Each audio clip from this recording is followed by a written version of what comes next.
Olha só o que acabou de chegar no Brasil! A geleia de vaselina de Vazenol. Já faz o maior sucesso lá fora e agora a gente vai poder conferir todos os seus segredos. Vamos começar? Passe na parte de baixo dos olhos para suavizar as olheiras. Hidrate as pálpebras diariamente antes de dormir. Ajuda no alívio de pequenas queimaduras. Aplique no nariz para diminuir o ressecamento no frio. Passe uma camada fina na pálpebra antes de aplicar maquiagem, para definir bem o local e durar a noite toda. Use para proteger a pele no inverno. Hidrate os lábios ressecados. Passe nos pés antes de dormir, coloque as meias e acorde com os pés super suaves. Passe nos anéis para retirá-los mais rápido. Remova o batom vermelho usando um pano e esfregando suavemente nos lábios.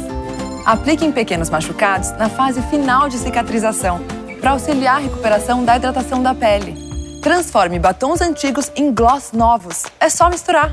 E na hora de pintar o cabelo, evite aquelas manchas no rosto. Passe no gargalo dos vidros de esmalte para que a tampa não fique presa. Aplique nos pés, braços e coxas para evitar aquelas bolhas durante a corrida. Aplique um pouco nas unhas para mantê-las saudáveis e deixar as cutículas suaves. Remova as manchas de maquiagem nas roupas rapidinho. Aplique nos pontos onde você passa perfume, para ele durar mais tempo. Aplique uma camada fina nas sobrancelhas para pentear aqueles fios rebeldes.